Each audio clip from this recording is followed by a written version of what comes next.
morning. Here is your hints for this week's Regents review.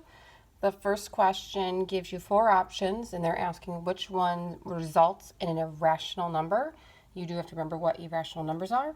Those are the ones that go on forever and don't repeat. There's no pattern, and they go on forever.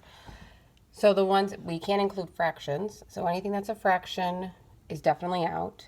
When they mix it up with square roots, that's where it can get a little tricky. So if you know a square root, like our perfect squares, then those are considered rational, not irrational.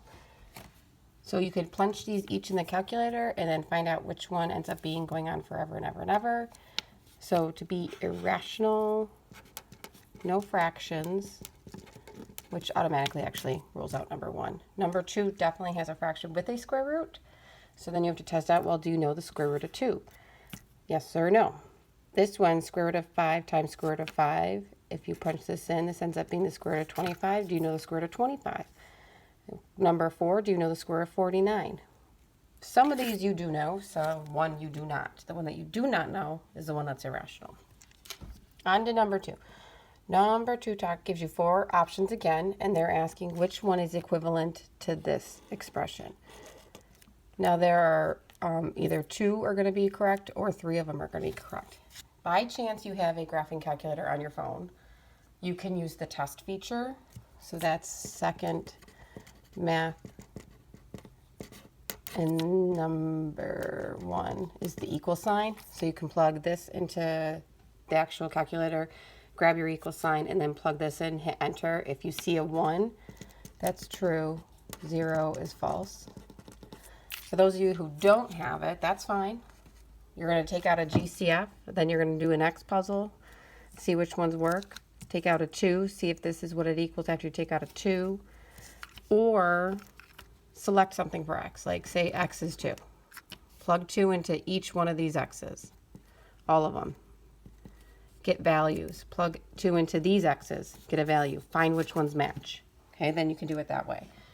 Number 3, it says factor completely. Remember that that's that hint word that if it tells you completely, there's an GCF involved.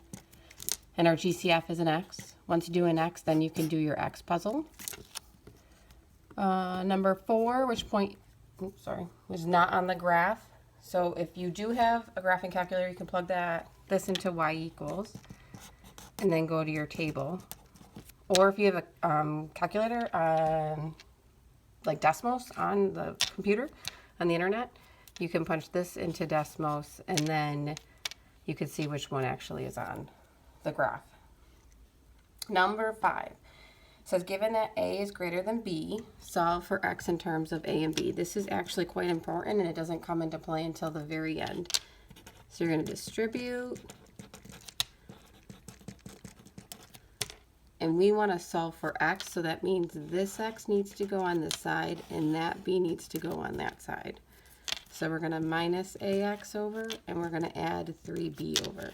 So we get BX minus AX, and then 7B plus 3B is 10B. Since I'm still solving for X, I need to take a GCF out of X. We have B minus A. Greater than 10B.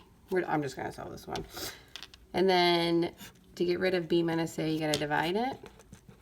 This was a pretty challenging one for sure. The problem is, this is where this comes into play. This is saying A is bigger than B. So if A is bigger than B, this little piece is negative. And what happens when you divide by a negative? This now flips. So we have 10B over B minus A. That's how you solve that one. That one's a pretty difficult question. And it was only worth 2 points on that one exam. Number 6 talks about Rachel and Mark. And they give you this bacteria, and they tell you how it's growing. And then we have to flip it over to the back side to find out what the rest of the question is. And it says that Rachel wants to model this by a linear function. Mark wants to do an exponential function. Which model is a better choice? These are pretty typical questions. And this is explain why you chose this model. You have given these questions multiple times, so when looking at this set of data, do you want to see, well, this goes up by 60, and now it's going up by 70, and now it's going up by 90, and now it's going up by 110. So clearly not linear. Because it's increasing, it's not a constant rate of change. So when you answer the question, you state, is it linear or is it nonlinear? Is it exponential or not exponential? And then you have to state why. And using words like average rate of change would be very helpful.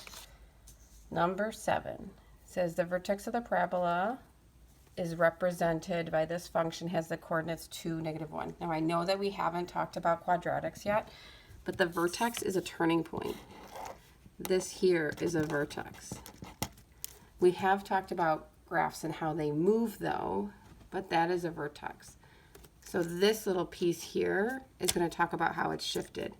So if you can get a graphing calculator and graph this, and then graph g of x, which is just changing all the x's to x minus 2.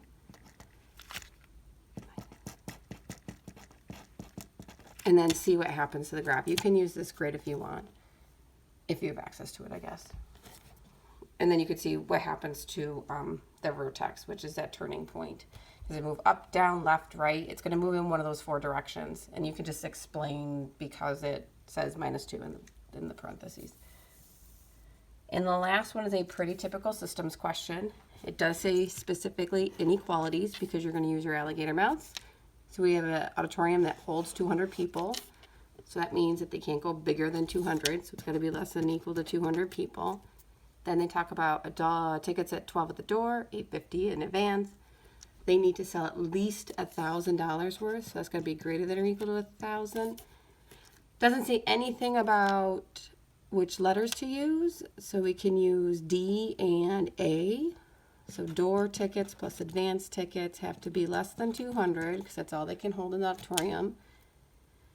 $12 at the door, $8.50 in advance, and they need to make at least $1,000. From there it says specifically 50 tickets are sold in advance. Find out how much you can sell at the door then, and then see if you actually meet your monetary goal. And justify your answers, showing your work. Hope everyone's doing well. I miss you guys terribly. Hopefully we'll get to see each other soon.